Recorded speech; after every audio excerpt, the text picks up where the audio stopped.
সূরা আল ইমরান ১০১ আয়াত থেকে বাংলা অনুবাদ। বিসমিল্লাহির রহমানির রহিম। আর তোমরা কেমন করে কাফের হতে পারো, অথচ তোমাদের সামনে পাঠ করা হয় আল্লাহর আয়াতসমূহ এবং তোমাদের মধ্যে রয়েছে আল্লাহর রাসূল। আর যারা আল্লাহর কথা দৃঢ়ভাবে ধরবে তারা হেদায়েতপ্রাপ্ত হবে সরল পথের। হে ঈমানদারগণ, আল্লাহকে যেমন ভয় করা উচিত ঠিক তেমনিভাবে ভয় করতে থাকো এবং অবশ্যই মুসলমান না হয়ে মৃত্যুবরণ করো না।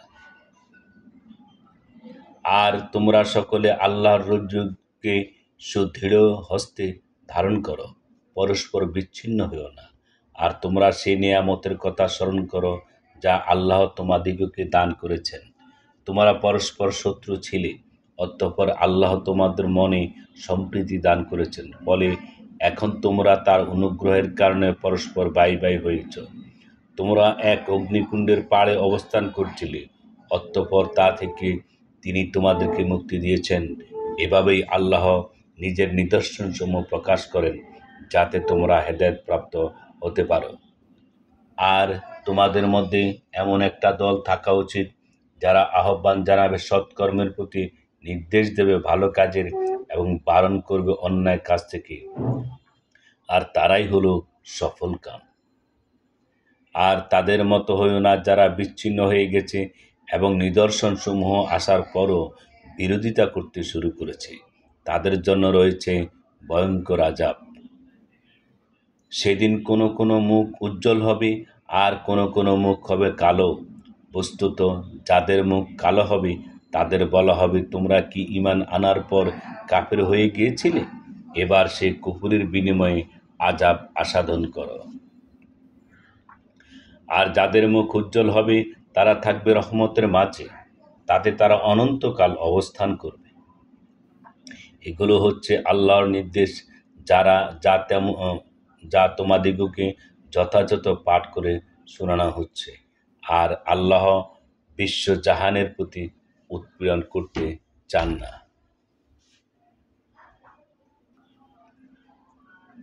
আর যা কিছু আসমান ও জমিনে রয়েছে সে সবই আল্লাহর এবং আল্লাহর প্রতি সবকিছু প্রত্যাবর্তনশীল। তোমরাই হলে সর্বোত্তম উম্মত, মানব জাতির কল্যাণের জন্যে তোমাদের উদ্ভব ঘটানো হয়েছে। তোমরা সৎ কাজের নির্দেশ দান করবে এবং অন্যায় কাজে বাধা দেবে এবং আল্লাহর প্রতি ঈমান আনবে। আর আহলে কিতাবরা যদি ঈমান আনত তাহলে তা তাদের জন্য মঙ্গলকর হতো। তাদের মধ্যে কিছু তো রয়েছে ঈমানদার আর অধিকাংশই হলো পাপাচারী। যৎ সামান্য কষ্ট দেয়া ছাড়া তারা তোমাদের কোনো ক্ষতি করতে পারবে না। আর যদি তারা তোমাদের সাথে লড়াই করে তাহলে তারা পশ্চাদপসরণ করবে, অতঃপর তাদের সাহায্য করা হবে না। আল্লাহর প্রতিশ্রুতি কিংবা মানুষের প্রতিশ্রুতি ব্যতীত ওরা যেখানে অবস্থান করেছে সেখানেই তাদের উপর লাঞ্ছনা চাপিয়ে দেওয়া হয়েছে। আর ওরা উপার্জন করেছে আল্লাহর গজব, ওদের উপর চাপানো হয়েছে গলগ্রহতা। তা এজন্য যে ওরা আল্লাহর আয়াতসমূহকে অনবরত অস্বীকার করেছে এবং নবীগণকে অন্যায়ভাবে হত্যা করেছে। তার কারণ ওরা নাফরমানি করেছে এবং সীমা লঙ্ঘন করেছে। তারা সবাই সমান নয়। আহলে কিতাবদের মধ্যে কিছু লোক এমনও আছে যারা অবিচলভাবে আল্লাহর আয়াতসমূহ পাঠ করে এবং রাতে গভীরে তারা সেজদা করে। তারা আল্লাহর প্রতি ও কিয়ামতের দিবসের প্রতি ঈমান রাখে এবং কল্যাণকর বিষয়ে নির্দেশ দেয়, অকল্যাণ থেকে বারণ করে এবং সৎ কাজের জন্য সাধ্যমতো চেষ্টা করতে থাকে। আর এরাই হলো সৎকর্মশীল। তারা যেসব সৎ কাজ করবে কোনো অবস্থাতে সেগুলোর প্রতিও অবজ্ঞা প্রদর্শন হবে না। আর আল্লাহ পরেজগারদের বিষয়ে অবগত। নিশ্চয়ই যারা কাফের হয় তাদের ধন সম্পদ ও সন্তান সন্ততি আল্লাহর সামনে কখনো কোনো কাজে আসবে না। আর তারাই হলো দোজখের আগুনের অধিবাসী। তারা সে আগুনে চিরকাল থাকবে। এই দুনিয়ার জীবনে যা কিছু ব্যয় করা হয় তার তুলনায় হলো ঝড়ো হাওয়ার মতো, যাতে রয়েছে তুষার শৈত্য, যা সে জাতির শস্যক্ষেত্রে গিয়ে লেগেছে, যারা নিজের জন্য মন্দ করেছে, অতঃপর সেগুলোকে নিঃশেষ করে দিয়েছে। বস্তুত আল্লাহ তাদের উপর কোনো অন্যায় করেননি, কিন্তু তারা নিজেরাই নিজেদের উপর অত্যাচার করেছিল। হে ঈমানদারগণ, তোমরা মুমিন ব্যতীত অন্য কাউকে অন্তরঙ্গ রূপে গ্রহণ করো না।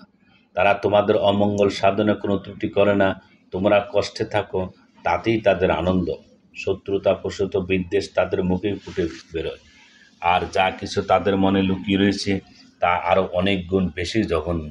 তোমাদের জন্য নিদর্শন বিশদভাবে বর্ণনা করে দেওয়া হলো, যদি তোমরা তা অনুধাবন করতে সমর্থ হও। দেখো, তোমরাই তাদের ভালোবাসো, কিন্তু তারা তোমাদের প্রতি মোটেও সদ্ভাব পোষণ করে না। আর তোমরা সমস্ত কিতাবেই বিশ্বাস করো, অথচ তারা যখন তোমাদের সাথে এসে মিশে বলে আমরা ঈমান এনেছি, পক্ষান্তরে তারা যখন পৃথক হয়ে যায়, তখন তোমাদের উপর রোষবশত আঙ্গুল কামড়াতে থাকে। বলুন, তোমরা আক্রোশে মরতে থাকো, আর আল্লাহ মনের কথা ভালোই জানেন।